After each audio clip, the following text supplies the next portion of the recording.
L'exécutif ne reconnaît pas l'adoption par la Chambre basse du projet de loi électorale. C'est ce qu'a indiqué le ministre chargé des relations entre l'exécutif et le Parlement, Ralph Teano, qui déplore la façon dont le président de cette Chambre, Jean Tolbert Alexis, avait tranché lors de la séance de lundi dernier pour faire passer le texte. Le ministre invite le président de la Chambre des députés à se ressaisir et à surseoir à l'acheminement de la loi électorale au Sénat de la République. Ex cathedra, que la loi n'a pas été votée à la Chambre basse. Parce que si cette loi a été votée, je pense que vous avez des représentants au Parlement, je devrais être en mesure de dire 50 députés ont voté pour la loi, 20 ont voté contre, 10 ont fait abstention. Le président de la Chambre basse a pris sur lui, et aujourd'hui c'est le président qui est souverain et non l'Assemblée qui est souveraine.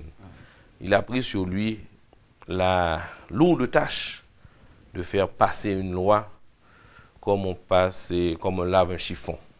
Parce que, effectivement, il y a 2 articles qui n'ont pas été votés. Ce n'est pas seulement le dernier article sur la question des... Bon, la durée des mandats, n'en parlons même pas. Parce que, comme vous savez, la loi n'est pas rétroactive. Donc, sur cet article et sur d'autres articles, et l'ensemble des lois qui sont votées à la Chambre basse qu'à la Chambre haute, en général, la loi dans son ensemble doit être revotée. Et comme de fait, ceci n'a pas été fait, le président de la Chambre des députés a décrété loi adoptée, séance levée. Donc, encore une fois, il faut qu'on dise tout le monde que, je dis, un type de coup d'État, ça n'a pas qu'à passer. Et ces dernières 2-3 semaines, effectivement, où est son processus de coup d'État qui a été fait pour que, à différents niveaux. Mais malheureusement, les conspirateurs, les conseillers, n'ont pas la main haute. Donc, j'aime dire là, loi électorale, ça, il n'y a pas jamais voté, il n'y a pas voté. Mais le gouvernement, l'exécutif est bel et bien conscient de ce qui se passe et des manœuvres déstabilisatrices. Donc, nous avons pris note et nous attendons que la loi puisse arriver à notre niveau pour savoir ce qu'on va faire et est-ce qu'elle est recevable ou pas, est-ce qu'elle sera traitée ou pas. Mais nous attendons que ceci soit, que la loi vienne, la loi arrive à notre niveau. Le Premier ministre poursuit sa visite à Paris et à Bruxelles. Et au cours de la soirée de mardi, une réception avait été organisée en son honneur à la Maison de l'Amérique latine par des acteurs économiques et culturels. Parmi les invités, il y avait des amis d'Haïti, des hommes politiques, des hommes d'affaires, des intellectuels et des opérateurs culturels. Ces interventions ont porté sur la reconstruction d'Haïti, la volonté du gouvernement de respecter ses engagements politiques et son désir de renforcer les liens d'amitié et de coopération avec la France. Le chef du gouvernement a rappelé les efforts consentis par le président de la République, Michel Martelly, en vue d'améliorer les conditions de vie de la population. Il a également encouragé les investisseurs français à venir s'établir dans le pays, qui offre d'excellentes opportunités, surtout dans le domaine touristique.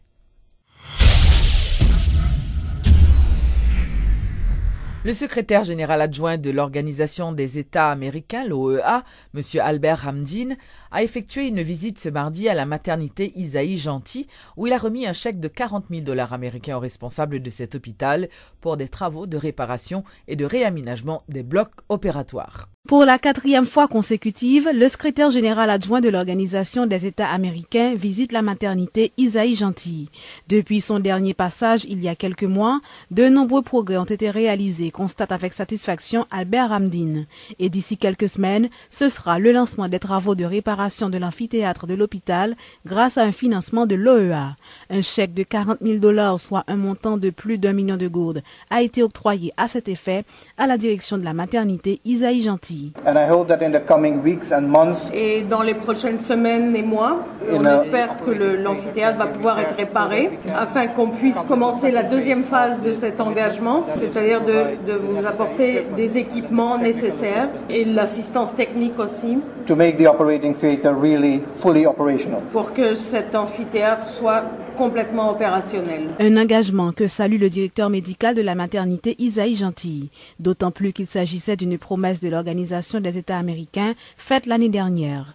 Désormais, l'hôpital sera en mesure d'offrir de meilleurs soins médicaux aux femmes, se réjouit le docteur Raymond Fleurimont. Et nous vous garantissons que bon usage sera fait de cette donation et quand vous reviendrez l'année prochaine nous les souhaitons ardemment, vous trouverez un hôpital qui soit capable de desservir toute l'obstétrique. L'hôpital est doté entre autres de 3 blocs opératoires. 2 fonctionnent mal et l'autre est dysfonctionnel depuis le séisme du 12 janvier 2010.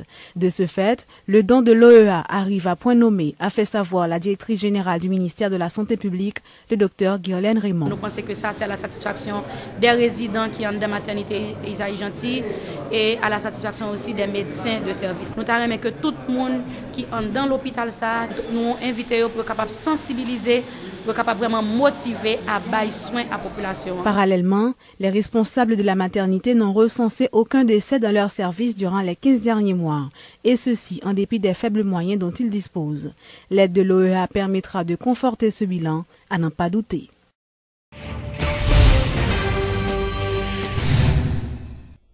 Haïti occupe la 143e place sur 148 dans le dernier rapport sur la compétitivité réalisé par le Forum économique mondial, selon une annonce de l'économiste Kester Farrell. Ce classement représente une sensible amélioration par rapport à l'an passé grâce aux progrès réalisés par le pays dans les domaines des infrastructures et des télécommunications. Donc, mais notre pays d'Haïti, 3.1, comme on a tenu, l'exigence de base, n'a pour Haïti 143e sur 148 avec 3.3. Institution qui en l'exigence de base, institution veut dire qui ça, comment gérer, ça n'est capable de l'exécutif là, parlement, judiciaire là. Haïti, pour qu'on soit capable d'améliorer la position de l'institution, ça est la bonne gouvernance, nous 146e avec 2.7 sur un score total de 7. Nous avons que la République dominicaine, 124e l'institution avec 3.2, tandis que la Jamaïque, 85e avec 3.7. Nous voyons comment que notre pays d'Haïti a, pour qu'il ne soit pas une bonne institution, sont des éléments fondamentaux. Infrastructure, c'est là que Haïti a amélioré la situation l'année dernière. L'année dernière, nous étions 144e avec 1.5. L'année ça, nous 142e, mais avec 2.0. Donc nous faisons une amélioration de 0.5. Nous avons l'importance lorsqu'on investit dans l'infrastructure, que le route, que le port, que le aéroport, que l'électricité, que la télécommunication. La population Haïti 10.1 millions, République dominicaine 10.1 millions, Jamaïque 2.7 millions. Mais PIB Haïti 7.9 milliards de dollars américains. PIB de la République dominicaine, 59 milliards de dollars américains. Même population, même force activité de travail. Et Jamaïque, qui est moins pour une personne et moins pour un travail, il fait à peu près 2 fois pour le territoire bourgeois, soit 15,2 milliards de dollars américains. Et revenu per capita, l'on divisé, sans réaliser un numérateur à ce PIB, ou divisé par quantité mondiale, Haïti, 759 dollars américains, République dominicaine, 5 763 dollars américains par habitant. Et la Jamaïque, 5 541 dollars. Donc Haïti, pour renforcer l'institution, parce qu'il y a des positions, 146 avec 2.7. Nous devons continuer à améliorer l'infrastructure. Nous avons un aéroport qui fait au Cap là. Bon point pour être ça. Des laboratoires informatiques équiperont bientôt les écoles publiques en Haïti. Le Conseil national de la communication, en partenariat avec la NATCOM, va lancer un projet baptisé Scolaritech, visant à équiper les écoles publiques primaires et secondaires d'ordinateurs connectés à Internet. Ce projet se concrétisera dans le sud-est dès la rentrée. Nous allons déployer le computer avec un système opérationnel que relève Linux. Et Linux là c'est pas un système différent de Windows parce que nous tous nous connaissons Windows, mais Linux là il a pratiquement même possibilité avec Windows, mais avantage que Linux là gagne c'est que il est moins susceptible à virus et il est plus efficace, il est plus rapide. Donc au niveau d'éducation scolaire, c'est le meilleur système qui gagne pour utiliser. Élève qui peut utiliser ce système là, il n'est pas capable de différence entre Windows avec Linux. Mais cependant, pour l'école et pour le programme lui-même, Linux offre beaucoup plus de stabilité.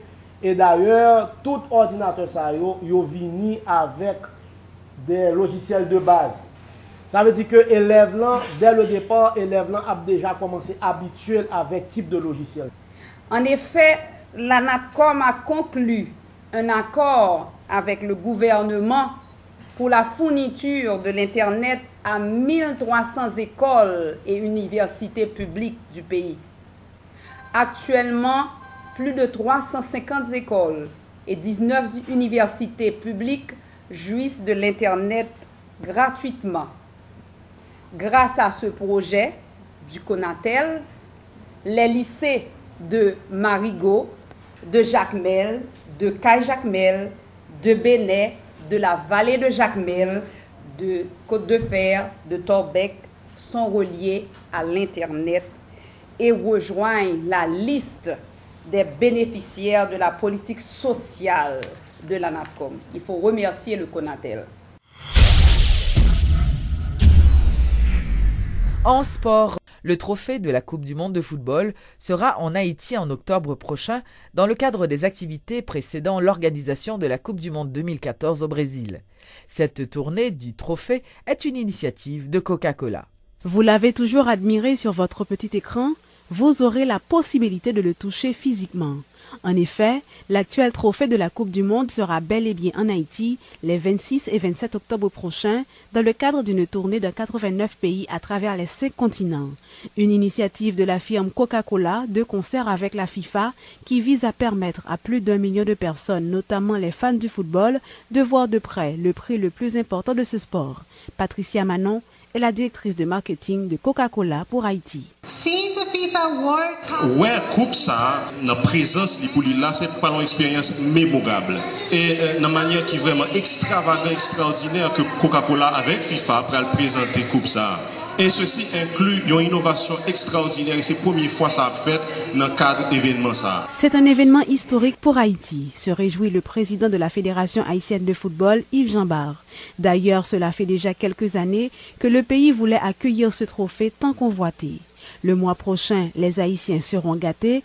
Ils pourront non seulement voir cet objet précieux, mais aussi se faire photographier avec. On n'a pas souvent l'opportunité de le toucher en vainqueur.